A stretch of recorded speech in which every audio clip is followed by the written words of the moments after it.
Eu sempre comecei minhas histórias do final. Acho que foi isso que me impediu de ver o começo do meu próprio desmoronamento. Que ironia, né? Eu, que achava que sabia reconhecer todos os sinais. Meu nome é Laura Martins. Tenho 43 anos agora, mas essa história começa quando eu tinha 37. Ou talvez comece muito antes, quando eu tinha 12 anos e vi meu pai saindo pela porta de casa com uma mala surrada, prometendo voltar no final de semana. Um final de semana que se transformou em meses, anos e eventualmente numa ausência tão familiar que eu nem sentia mais como falta, só como um buraco que aprendi a contornar. Talvez por isso eu tenha me agarrado tanto à ideia de lealdade, a promessa de que eu seria diferente, de que minha família seria diferente, que eu nunca abandonaria ou seria abandonada. Engraçado como a gente constrói certezas em cima de medos tão profundos, né? Laura, Esse botão não combina mais com a camisa. Vou ter que trocar. Rodolfo estava em frente ao espelho do nosso quarto, ajustando o microfone de lapela para mais uma live do canal dele. Eu tinha acabado de escolher a camisa azul marinho que ele tanto gostava. Mas você sempre usa essa camisa nas lives de terça, amor. O pessoal já associa você a ela. Ele sorriu daquele jeito, o sorriso que não chegava aos olhos. Por isso mesmo, preciso renovar minha imagem. Tá na cara que essa camisa já deu o que tinha que dar, Laura. Você não percebe esses detalhes, né? Engoli em seco. Devia ter percebido. Vai ficar linda a outra camisa que você escolher, respondi, tentando disfarçar a pontada que senti no peito. Mais tarde, quando ele saiu para gravar, passei pelo nosso closet e vi que ele tinha separado a camisa azul marinho numa pilha. Um post-it amarelo grudado nela dizia descartar. Sem questionar, coloquei a camisa numa sacola para doação. Ele tinha razão. Os botões não combinavam mais. Sofia tinha acabado de fazer 10 anos. Minha filha, meu orgulho, meu espelho. Às vezes eu olhava para ela e via meus próprios olhos castanhos me encarando de volta, só que sem as sombras que os meus já carregavam. Mãe, por que o pai tem uma foto minha e outra de um menino chamado Lucas no bolso? Estávamos fazendo jantar quando ela me perguntou isso, segurando um pequeno pedaço de papel que deve ter caído do paletó que eu estava passando. Como assim, filha? Estava no bolso do paletó dele. Olha, ela me estendeu uma foto dobrada, com duas crianças. Sofia de um lado e do outro, um menino de cabelos escuros que eu nunca tinha visto. Meu coração disparou como um aviso de incêndio, mas minha mente já estava pronta para apagá-lo. Deve ser filho de algum cliente ou amigo do trabalho. Sabe como seu pai sempre ajuda em projetos de escolas, né? Respondi com uma naturalidade que nem eu sabia que possuía. Mas por que ele carrega uma foto? Talvez para lembrar do projeto. Vou perguntar para ele depois, tá bom? Agora vamos terminar esse molho antes que queime. Naquela noite, quando Rodolfo chegou, esperei Sofia dormir e mostrei a foto. Amor, quem é esse menino com a Sofia? Ele pegou a foto, olhou por 2 segundos e rasgou em pedaços. É só um projeto social, Laura. Um menino que a gente está ajudando no centro. Não queria te contar porque sei como você fica sensível com essas coisas. Você sabe como eu gosto de ajudar sem fazer alarde. Algo me dizia para perguntar mais, insistir, mas Rodolfo já estava me abraçando por trás, beijando meu pescoço. Ainda bem que tenho você, que entende meu trabalho. Outras mulheres já estariam fazendo drama. E eu, tão grata por não ser como outras mulheres, sorri e me virei para beijá-lo. E o maior pecado de uma mulher casada, segundo minha mãe, é a desconfiança.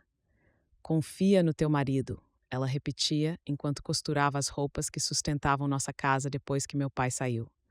A confiança é o único alicerce que não racha. Mas minha mãe também tinha aquele olhar vazio quando achava que ninguém estava vendo. O olhar de quem construiu uma casa em cima de um alicerce que Hill já estava todo rachado. Eu estava decidida a não repetir sua história. Rodolfo e eu nos conhecíamos desde o ensino médio. Ele era o garoto mais inteligente da sala, com aquele jeito de quem já sabia exatamente o que queria da vida. Quando engravidei, durante a faculdade de pedagogia, ele não hesitou. Me pediu em casamento no mesmo dia que contei. Vamos construir nossa família, disse ele, segurando minha mão enquanto eu chorava de alívio. Uma família. A que eu nunca tive por completo. Abandonei o curso no quinto semestre. Não foi uma imposição clara. Rodolfo nunca dizia desista da faculdade. Ele apenas fazia perguntas. Como você vai cuidar do nosso bebê e estudar? Não acha que a Sofia merece uma mãe presente? As outras mães da escola não vão julgar você por deixar nossa filha com estranhos? E assim, pergunta por pergunta, eu fui abandonando sonhos que pareciam egoístas demais para uma mãe de família. Nosso terceiro aniversário de casamento caiu numa quarta-feira. Eu tinha preparado uma surpresa, um jantar à luz de velas com a comida italiana que ele adorava. Às 19 horas recebi uma mensagem. Emergência no trabalho, não me espere acordada. Já estava acostumada com essas emergências. Como arquiteto especializado em eventos internacionais, como ele sempre fazia questão de ressaltar, Rodolfo vivia apagando incêndios. Apaguei as velas, guardei a comida e abri uma taça de vinho para mim mesma. Na madrugada insone, fiquei rolando o feed do Instagram. Tinha postado uma foto nossa mais cedo, para celebrar a data. Entre os comentários, um me chamou a atenção. Feliz aniversário de 3 anos de pura felicidade, Mariana. O comentário era de uma tal Luzia, que eu vagamente lembrava ser uma colega de trabalho do Rodolfo. Mariana? Quem era Mariana? Talvez ela tivesse se confundido de post. Apaguei o comentário, só para ter certeza. No dia seguinte, Rodolfo chegou com um buquê de flores e 1000 desculpas. Quando abri o Instagram para mostrar nossa foto e o estranho comentário, percebi que o post havia sumido. Apagou nossa foto por quê? Perguntei, tentando soar casual. Que foto? Ele franziu a testa, confuso. A do nosso aniversário de casamento, que postei ontem. Ah, aquela! Ele sorriu. Apaguei porque achei que você não tinha gostado. Você não deu like nem nada. Meu estômago deu um nó. Eu não tinha dado like porque nem tinha visto a notificação de que ele havia me marcado. E aquele comentário da Luzia? Que comentário? Ele me interrompeu, o sorriso sumindo. Ela comentou felicitando uma tal de Mariana. Por 3 anos de pura felicidade. Rodolfo riu, mas sua risada soou como vidro sendo triturado. A Luzia está com problemas mentais, Laura. Todo mundo no escritório sabe. Ela confunde nomes, inventa histórias. É por isso que eu apaguei o post para te poupar desse tipo de constrangimento. E beijou minha testa, como se estivesse protegendo uma criança inocente do mal do mundo. Mas o nó no meu estômago não desfez. A vida continuou como sempre. Eu cuidava da casa, de Sofia e tentava manter tudo em perfeita ordem para quando Rodolfo chegasse de suas inúmeras viagens. Sofia crescia, cada vez mais parecida comigo no físico, mas com um temperamento ansioso que me preocupava. Mãe, fiz certo? Ela me perguntava sobre cada lição de casa, cada desenho, cada escolha de roupa, como se sempre houvesse uma resposta certa e 1 milhão de erradas. Está lindo, filha, eu respondia, mas percebia como ela mordia o lábio, insegura, como se minha aprovação não fosse suficiente. Quando Sofia completou 12 anos, Rodolfo prometeu levá-la a um parque aquático. Ela não falava de outra coisa há semanas. Ajudei a escolher o maiô novo. Compramos protetor solar especial. Ela até fez uma lista das atrações que queria visitar. Na manhã do passeio, Rodolfo apareceu na cozinha com aquela expressão que eu já conhecia tão bem. Princesa, tenho uma notícia. Ele se ajoelhou na frente de Sofia, que já estava com o maiô por baixo da roupa. Tive que mudar nossos planos. O rosto dela desmoronou antes mesmo dele terminar. Não podemos ir ao parque aquático? A voz dela era tão pequena. Vamos ao zoológico? Não é melhor? Rodolfo sorriu. O parque estava muito caro e precisamos economizar. Você não se importa, né? Sofia olhou para mim, como se pedisse ajuda. Abri a boca, mas as palavras ficaram presas. Você comprou os ingressos semana passada, eu queria dizer. Você me mostrou a confirmação no e-mail. Mas Sofia estava olhando para mim, e Rodolfo também, com aquele sorriso confiante. O zoológico vai ser divertido também, filha, foi o que consegui dizer. No carro, Sofia ficou em silêncio. Quando cheguei em casa naquele dia, encontrei o maiô novo dela no cesto de roupas sujas, com a etiqueta ainda presa. As viagens de Rodolfo se tornaram mais frequentes com os anos. Ele dizia que estava expandindo os negócios, que logo poderíamos comprar uma casa maior, fazer viagens internacionais como família. Eu sorria e acreditava, porque era mais fácil do que questionar. Foi numa quinta-feira comum que recebi a ligação do hospital. Senhora Martins, aqui é do Hospital Santa Clara. Seu marido deu entrada na emergência com suspeita de trombose. O mundo pareceu girar em câmera lenta. Chamei minha vizinha para ficar com Sofia e corri para o hospital, meu coração aos pulos. Rodolfo estava pálido na cama, com tubos e monitores por toda parte. O médico me explicou que ele teve um princípio de trombose, provavelmente causado por longas horas de voo. A diabetes tipo 1 dele não ajuda nesses casos, comentou o médico, folheando a ficha. Diabetes? Repeti, confusa. Meu marido não tem diabetes. O médico me olhou por cima dos óculos. Senhora, aqui consta que ele tem diabetes tipo 1 desde os 20 anos. Toma insulina regularmente. Fiquei em silêncio, absorvendo mais aquela informação que eu desconhecia sobre o homem com quem estava casada por mais de 15 anos. Foi quando notei uma mulher na porta do quarto. Alta, cabelos castanhos na altura dos ombros, um olhar apreensivo que eu reconheci imediatamente. Era o mesmo que eu via no espelho. Uma enfermeira se aproximou dela. A senhora é familiar do paciente? Sou a esposa, ela respondeu automaticamente. Meu sangue gelou nas veias. A enfermeira olhou para mim, confusa, e depois para ela. Ah, deve ser irmã da senhora, apontou para mim. São bem parecidas. A mulher finalmente me viu. Nossos olhos se encontraram e por um segundo terrível vi compreensão atravessar seu rosto como um raio. Não, ela disse lentamente, não somos irmãs. Eles dizem que você passa por 5 estágios quando enfrenta uma perda: negação, raiva, barganha, depressão e aceitação. O que não dizem é que quando você descobre que seu casamento inteiro foi uma mentira, esses estágios não vêm em ordem. Eles te atacam todos de uma vez, como um enxame de abelhas furiosas. Mariana, esse era o nome dela, estava tão chocada quanto eu. Nos encaramos no corredor do hospital como 2 sobreviventes de um desastre, tentando entender como tínhamos chegado ali. Você é Laura, ela disse. Não era uma pergunta. E você é Mariana, respondi, sentindo o nome queimar minha língua. Ela assentiu e então fez a única pergunta que importava. Quanto tempo? 15 anos, respondi. E você? 12, ela disse, e algo em sua expressão mudou. 12 anos, desde antes da Sofia nascer, completei, as peças se encaixando como um quebra-cabeça macabro. Eu tenho um filho, ela disse, sua voz quase um sussurro. Lucas. Tem 9 anos, o tênis, a foto, o menino chamado Lucas. Tudo começou a fazer um terrível sentido. Ele disse que você sabia, Mariana continuou. Disse que você e ele, que fazia 12 anos que vocês não consegui evitar a risada amarga que escapou da minha garganta. Ele te disse que não dormimos juntos há 12 anos? Sofia tem 12 anos, Mariana. Ela fechou os olhos como se tivesse levado um tapa. Naquele corredor de hospital, com o homem que amávamos desacordado a alguns metros, 2 mulheres descobriram que suas vidas eram construídas sobre a mesma fundação de mentiras. Rodolfo acordou no dia seguinte. Quando entrei no quarto, ele sorriu fracamente. Meu amor, ele estendeu a mão para mim. Que susto, né? Peguei sua mão, sentindo um estranho desapego, como se estivesse tocando a mão de um estranho. De certa forma, era exatamente isso. Me encontrei com a Mariana ontem, disse calmamente, observando seu rosto. A máscara caiu por um instante. Pânico puro em seus olhos, antes dele recompor a expressão. Quem? Por favor, não faça isso, pedi, cansada.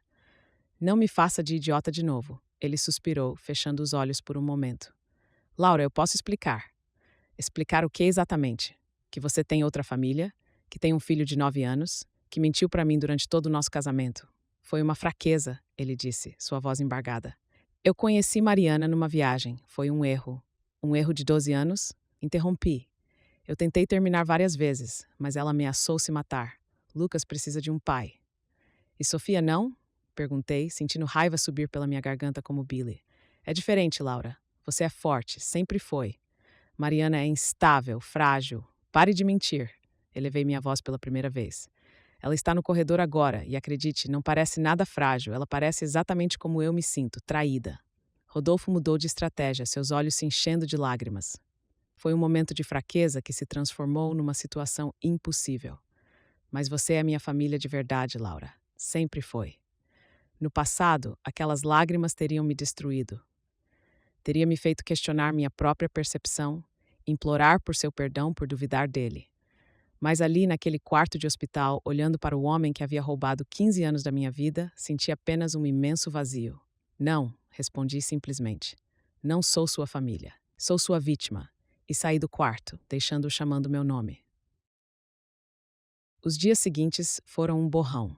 Sofia estava confusa, perguntando por que o pai não tinha voltado para casa.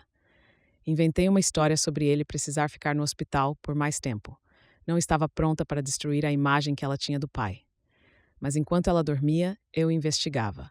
Peguei o notebook dele que havia ficado em casa e comecei a vasculhar. Não foi difícil achar as pistas. Era como se Rodolfo nunca tivesse realmente se preocupado em esconder bem suas mentiras. Talvez porque eu nunca tinha dado motivos para ele desconfiar que eu procuraria. Encontrei e-mails de uma imobiliária em Curitiba, fotos de uma casa que nunca tinha visto, mensagens trocadas com Mariana sobre a escola de Lucas. Em uma pasta aparentemente inocente chamada Projetos 2018, encontrei uma planilha detalhada com depósitos em uma conta que eu desconhecia. Foi como descobrir que havia vivido em uma casa com um porão secreto todos esses anos. Um porão onde vivia uma versão alternativa do meu marido, com uma família alternativa, uma vida alternativa. Numa tarde, quando Sofia estava na escola, dirigi até Curitiba sem plano algum. Só precisava ver com meus próprios olhos. O endereço me levou a uma casa de 2 andares em um condomínio tranquilo. Estacionei do outro lado da rua e fiquei observando, sentindo-me como uma criminosa, uma invasora da vida de alguém. Irônico, considerando que era minha própria vida que havia sido invadida.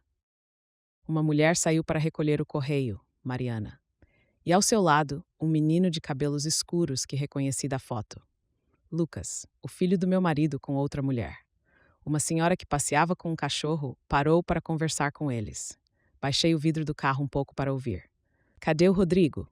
perguntou a senhora. "Rodrigo." "Não, Rodolfo. Outro nome, outra vida." "Viajando a trabalho", respondeu Mariana com um sorriso que reconheci muito bem. O sorriso de quem aprendeu a explicar as ausências. Quando a senhora se afastou, um vizinho se aproximou. "Mariana, queria te perguntar se vocês vão à reunião do condomínio amanhã. Precisamos decidir sobre aquela obra no playground." "Claro, estaremos lá", ela respondeu. "Ótimo. E aproveita para trazer aquela torta de nozes que você fez no churrasco." O Rodrigo tirou umas 3 fotos dela para o Instagram dele. Lembra? Meu coração falhou uma batida. Instagram? Rodolfo não tinha Instagram. Pelo menos não que eu soubesse. Quando voltei para casa, passei horas procurando. Encontrei o perfil. O Rodrigo Cunha Arquiteto. Um perfil completamente diferente do Rodolfo Martins que eu conhecia. Fotos de sua família, Mariana e Lucas. Viagens que nunca aconteceram comigo e Sofia. Uma vida inteira documentada paralelamente à nossa. Em uma das fotos, ele usava uma calça branca que eu tinha dado de presente. "Meu look favorito, escolhido pela minha princesa", dizia a legenda. O mesmo elogio que ele costumava fazer quando eu escolhia suas roupas. A porta da frente abriu com um estrondo. Levantei do sofá assustada, vendo Rodolfo, ou seria Rodrigo, entrando como uma tempestade. "O que você fez?" ele gritou, o rosto vermelho de raiva. Sofia apareceu no corredor, alarmada. Ela nunca tinha visto o pai assim. "Sofia, vai pro seu quarto", pedi, sem tirar os olhos dele. "Mas mãe..." "Agora, Sofia." Ela correu pro quarto e ouvi a porta se fechando. "O que eu fiz?" perguntei, calma demais para a situação. "Acho que a pergunta é, o que você fez, Rodolfo? Ou devo chamar você de Rodrigo?" Ele parou, como se tivesse levado um soco. "Você foi à minha casa?" A voz dele estava mais baixa agora, mas cheia de uma fúria controlada que me fez dar um passo para trás. "Sua casa? Achei que sua casa fosse aqui." Ele passou a mão pelos cabelos, tentando se controlar. "Laura, você não entende. Isso vai além de você, além de mim. Há coisas em jogo que você não consegue imaginar." "Que coisas, Rodolfo? O que poderia justificar você viver uma mentira por 15 anos? Ter 2 nomes, 2 famílias, 2 vidas?" "Negócios, Laura. Projetos que precisavam estar separados. Investimentos que não podem ser rastreados juntos. Você acha que sustento 2 casas como?" Foi como se um véu se erguesse. Não era só sobre traição. Havia algo mais. "Você usa gente para lavar dinheiro?" perguntei, uma suspeita horrível se formando em minha mente. Seu silêncio foi toda a resposta que precisava. "Você precisa parar com isso agora", ele disse finalmente. "Mariana está surtando, ameaçando contar tudo." "Contar o que exatamente?" Ele se aproximou segurando meus braços com força. "Escuta, Laura, eu te amo, sempre amei. O que tenho com Mariana é... Se você disser que é diferente, eu juro que grito até os vizinhos chamarem a polícia." Interrompi. Ele me soltou como se tivesse se queimado. "Não é o que você está pensando. Mariana foi uma necessidade, um arranjo. Mas você é minha esposa de verdade." Dei uma risada sem humor. "E você disse exatamente o mesmo a ela sobre mim, não é?" Seu silêncio foi ensurdecedor. "Sabe o que é mais patético?" continuei. Nós duas acreditamos, por anos acreditamos que éramos especiais, únicas, amadas, quando na verdade éramos apenas convenientes. Vocês são amadas, ele sussurrou. As duas, de formas diferentes. Não, Rodolfo, isso não é amor. É controle, é manipulação, é fraude. Ele tentou se aproximar novamente, mas ergui a mão. Não me toque, nunca mais me toque. O que você vai fazer? Ele perguntou, seu tom mudando para algo mais urgente, mais calculista. Você vai contar para Sofia? Destruir a imagem que ela tem do pai? Senti um nó na garganta. Era isso que ele usaria contra mim, minha filha. Saia da minha casa, disse, surpresa com a firmeza na minha própria voz. Laura, seja razoável. Esta é minha casa também. Tenho direitos. Saia, gritei, anos de raiva contida explodindo de uma vez. Saia antes que eu chame a polícia e conte sobre seus negócios que não podem ser rastreados. Ele recuou, o rosto uma máscara de fúria controlada. Você vai se arrepender disso, disse baixinho. Você não é nada sem mim, Laura. Nada. E saiu. Batendo a porta, desabei no sofá, tremendo. Do corredor ouvi um soluço abafado. Sofia tinha escutado tudo. Mãe! Sofia entrou na sala, os olhos vermelhos de tanto chorar. O que está acontecendo? Respirei fundo. A verdade, ou pelo menos parte dela, precisava ser dita. Sofia, seu pai e eu, nós não vamos mais morar juntos. Vocês vão se separar? Ela perguntou, a voz quebrando. Assenti, incapaz de formar palavras. Por quê? Ela sentou ao meu lado. É por causa daquela mulher que você falou. Quem é Mariana?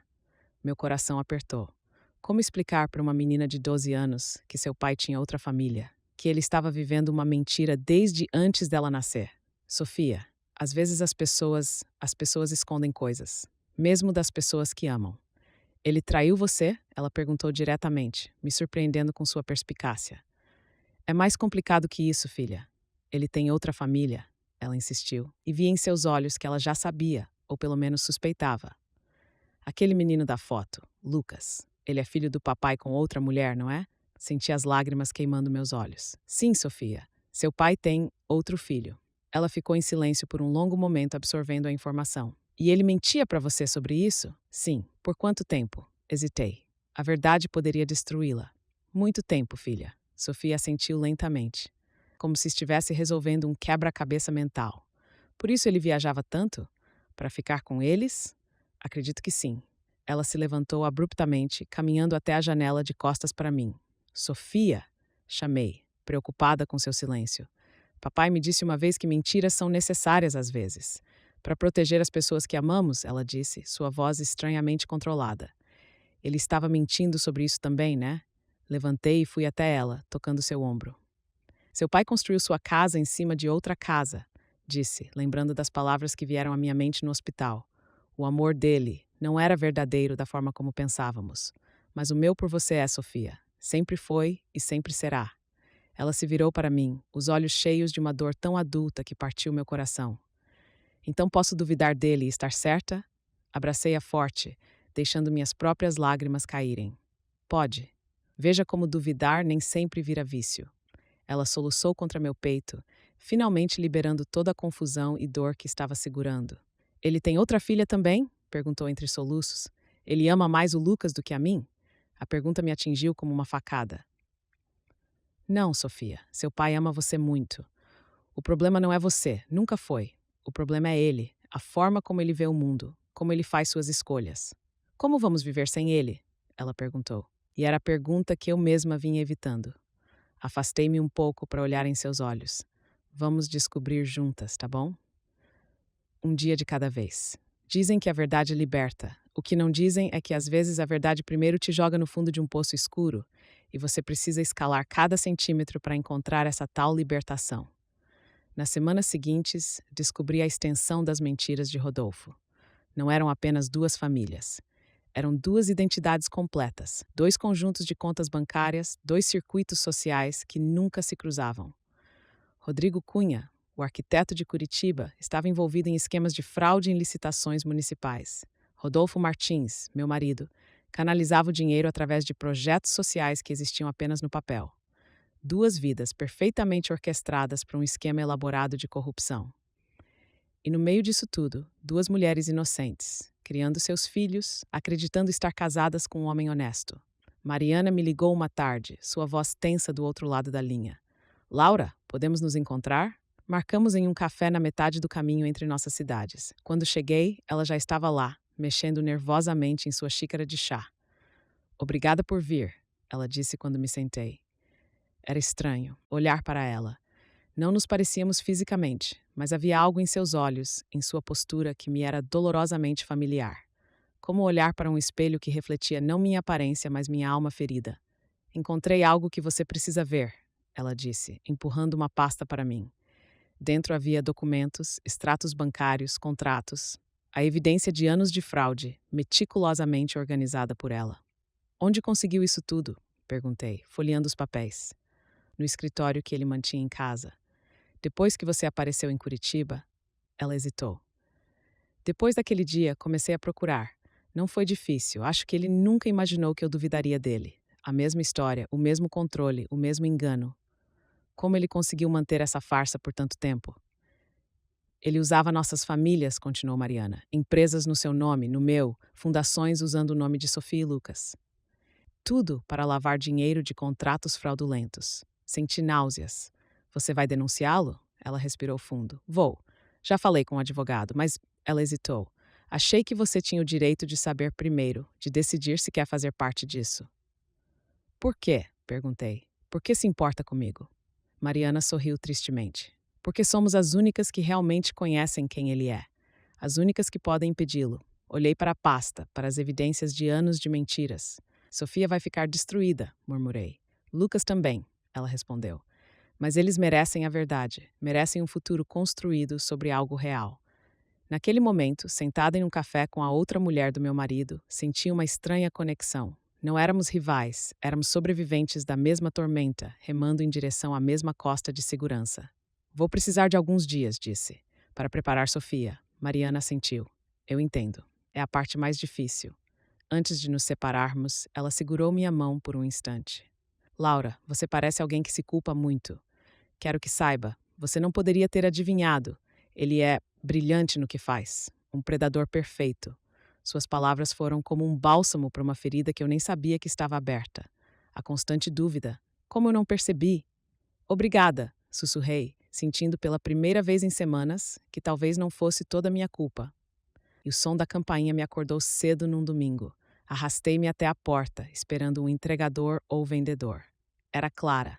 Clara, minha amiga da faculdade de pedagogia, que eu havia afastado gradualmente após o casamento, porque Rodolfo achava que ela era uma má influência com suas ideias feministas. Meu Deus, Laura. Ela me abraçou forte, sem esperar convite para entrar. Quando soube, vim correndo. Soube o quê? Perguntei, confusa. Ela me olhou surpresa. Da prisão do Rodolfo. Está em todos os jornais locais. Meu coração parou.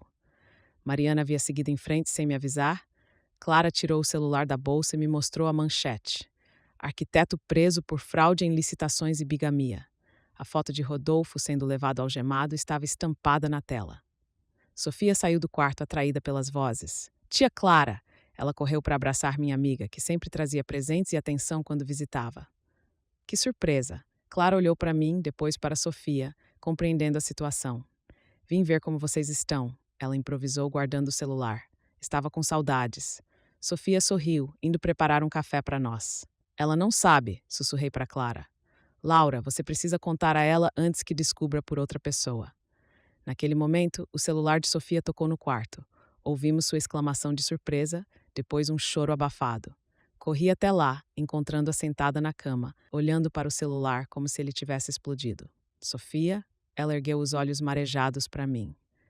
Uma amiga mandou isso. Ela virou a tela para mim. A mesma notícia que Clara havia me mostrado. É verdade? Papai está preso? Sentei ao seu lado, abraçando seus ombros. Sim, filha, é verdade. Por quê? O que ele fez? Respirei fundo. A hora da verdade completa havia chegado. Seu pai, ele fez coisas erradas no trabalho, usou dinheiro que não era dele, enganou pessoas. É por isso que vocês brigaram naquele dia? Ela perguntou. Parcialmente. Mas há mais, Sofia. Seu pai, ele vivia uma vida dupla. Como assim? Ele tinha outro nome, outra identidade em Curitiba. Chamava-se Rodrigo Cunha lá e ele se apresentava como o marido de Mariana. Sofia ficou em silêncio por um longo momento. Ele era casado com duas pessoas ao mesmo tempo? Ela finalmente perguntou, sua voz pequena. Sim, e usava as duas famílias para esconder o dinheiro que pegava ilegalmente. Ela se encolheu, abraçando os joelhos. Ele é um bandido. Não era uma pergunta, mas uma constatação. Dolorosa e direta como só as crianças conseguem ser. Ele fez escolhas erradas, Sofia. Escolhas que machucaram muita gente, inclusive a gente. Especialmente a gente. Ela deixou as lágrimas caírem livremente. Vão chamar a gente de família de bandido na escola? Meu coração se apertou. Talvez algumas pessoas digam coisas cruéis, mas não somos nós que definimos quem seu pai é e ele não define quem somos. Você entende isso? Ela sentiu insegura. Posso ver essa Mariana algum dia? E o Lucas? A pergunta me pegou desprevenida. Se você quiser, talvez no futuro. Eles também são vítimas, como nós. Sofia secou as lágrimas com as mãos. Quero conhecer meu irmão, ela disse com uma determinação surpreendente. Ele deve estar tão confuso quanto eu.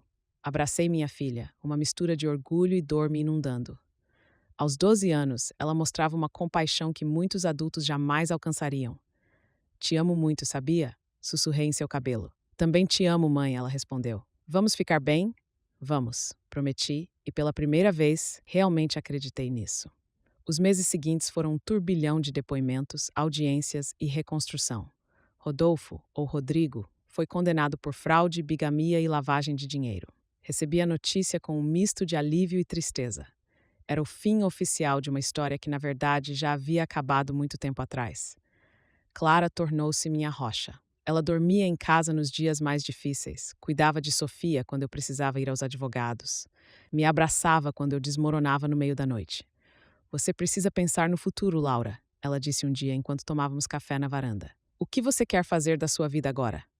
A pergunta me pegou desprevenida. Por tantos anos, minha vida tinha sido definida por Rodolfo, por suas necessidades, por suas mentiras. Quem era eu sem ele? Não sei, confessei. Não sei mais quem sou. Eu sei, Clara sorriu. Você é aquela menina brilhante da faculdade de pedagogia que tinha teorias incríveis sobre educação inclusiva.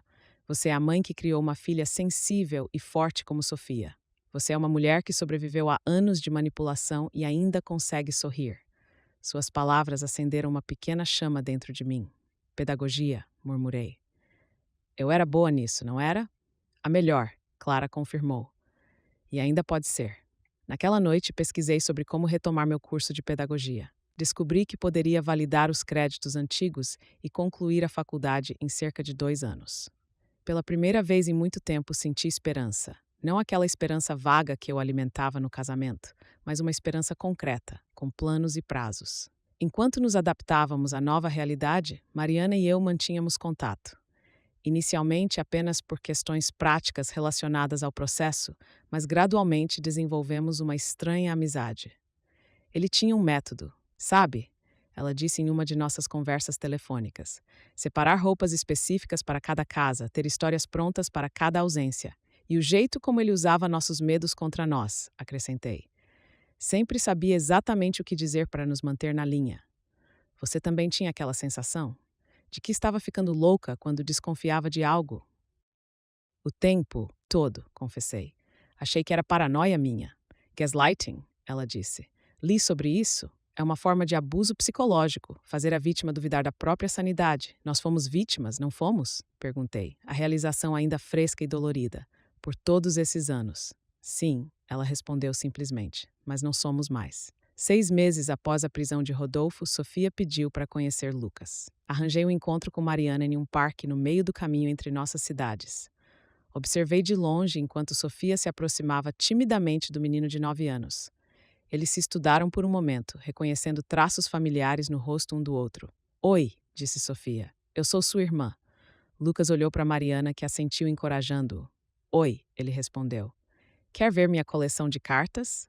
E assim, simplesmente, eles se tornaram irmãos. Sem drama, sem ressentimento, apenas duas crianças construindo uma conexão que deveria ter existido desde sempre. Mariana se sentou ao meu lado no banco. Eles têm o mesmo sorriso, observou. E o mesmo franzir de testa quando estão concentrados, acrescentei. Assistimos em silêncio enquanto eles brincavam, superando em minutos o abismo que seus pais haviam construído ao longo de anos. Começamos um blog, Mariana disse de repente. Anônimo, claro. Sobre relacionamentos abusivos e manipulação psicológica. Sério? Me virei para ela, interessada. Sim, está ajudando mulheres a identificarem os sinais antes que seja tarde demais. Que sinais identificamos tarde demais? Perguntei, mais para mim mesma que para ela. O isolamento, o controle financeiro, as pequenas mentiras que não faziam sentido, mas que aceitávamos porque era mais fácil que questionar. A maneira como ele nos fazia duvidar de nós mesmas. Assenti, reconhecendo cada palavra. Você acha que poderíamos? Hesitei. Você acha que eu poderia contribuir também? Pro blog, Mariana sorriu. Estava esperando você perguntar. 6 anos se passaram desde aquele dia no hospital. Hoje tenho 43 anos e uma vida que nunca imaginei ser possível. Voltei à faculdade e me formei em pedagogia. Trabalho em uma ONG de alfabetização para crianças de comunidades carentes. Crianças cujos olhos brilham quando entendem que podem criar seus próprios mundos através da leitura. Sofia está com 18 anos agora, pronta para iniciar a faculdade de psicologia. Aos 14, começou a tocar guitarra, descobrindo na música uma forma de expressão que ajudou a processar o trauma. Ela e Lucas, agora com 15, mantêm uma relação próxima. Ele passa um fim de semana por mês conosco e Sofia visita Curitiba frequentemente. Mariana segue com o blog, que se transformou em um projeto muito maior do que imaginávamos. Temos um canal no YouTube, grupos de apoio em várias cidades e até um livro publicado sobre nossa história. Rodolfo, ou Rodrigo, continua preso, com previsão de liberdade condicional em alguns anos. Sofia o visita ocasionalmente. Eu escolhi não manter contato. Clara continua sendo minha melhor amiga e maior apoio. Foi ela quem me incentivou a começar a sair novamente, a redescobrir o prazer de conversar com pessoas novas sem o filtro do medo. Ainda tenho dias ruins, dias em que acordo de pesadelos onde ainda estou presa naquela vida de mentiras. Dias em que duvido de minha própria memória, questionando se realmente aconteceu tudo aquilo ou se foi apenas uma interpretação exagerada minha. Nesses dias, releio nosso blog. Leio os comentários de mulheres que reconheceram seus próprios relacionamentos em nossas histórias e encontraram a coragem para sair. Leio e lembro que não estou louca. Nunca estive. A maior traição de Rodolfo não foi a outra família. Foi ter me feito duvidar de minha própria verdade por tantos anos.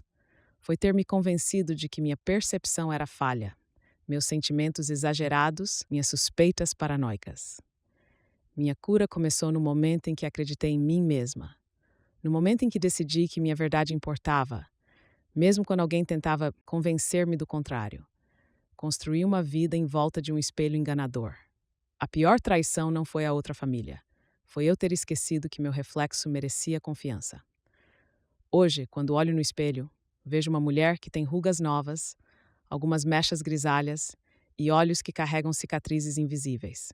Mas também vejo uma mulher que aprendeu a confiar em si mesma novamente. Uma mulher que reconstruiu sua vida tijolo por tijolo, colocando sua própria verdade como fundação. E essa fundação, diferente da anterior, não vai rachar, porque a verdade, por mais dolorosa que seja, é o único alicerce que resiste ao tempo. Foi o que minha mãe tentou me ensinar, à sua maneira incompleta. E é o que agora posso ensinar à minha filha, de forma plena e verdadeira. A verdade liberta, sim. Mas primeiro ela quebra tudo que foi construído sobre mentiras. E depois nos obriga a reconstruir. Com nossas próprias mãos, nosso próprio suor, nossa própria força, uma reconstrução dolorosa, lenta, difícil, mas genuinamente nossa.